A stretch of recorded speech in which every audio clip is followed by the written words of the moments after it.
네, 지난해 11월 사상 초유의 수능 연기 등 곳곳에 수많은 피해를 남긴 포항 지진이 발생한 지 어느덧 1년이 다 돼갑니다.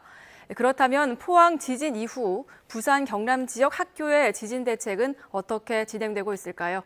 황보람 기자가 점검해봤습니다. 녹화가 한창이던 스튜디오에서 아나운서가 흔들림을 느낍니다. 지진이다.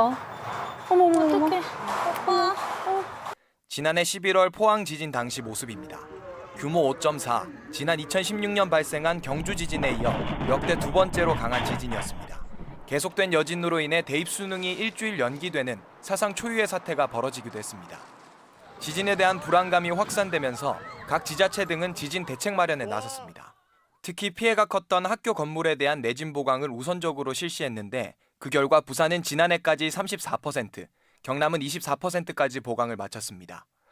하지만 경남의 경우 전국 시도 가운데 하위 6번째에 머물고 있는 실정입니다.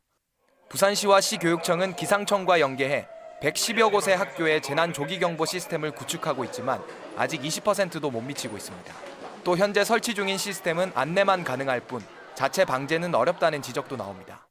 기상청 데이터를 지진 상황을 바로 그냥 현장에 알려주는 것뿐만 아니라 더 중요한 거는 지진 피해는 2차 피해가 가장 크거든요. 가스 누출이나 방제 시스템이 같이 적용이 돼야 돼요. 부산교육청에서 도입을 검토하고 있는 한 시스템입니다. 실제 지진 피해를 일으키는 에스파보다 빠르게 움직이는 피파를 먼저 감지하고 경보와 함께 전기 가스를 차단합니다. 하지만 예산 등의 문제로 사실상 도입이 어려운 상황입니다. 한 학교당 그 설치비가 상당히 예산 많이 쓰면 됩니다, 그게. 예를 들어서 수백을 소요되는 사업이 같으면은 행정안전부라든지 교육부라든지 재난 관련 전문가의 그런 결정 검토도 거치고. 학교를 지진 안전지대로 만들기 위한 노력이 이어지고 있지만 여전히 갈 길은 멀어 보입니다. KNN 황보람입니다.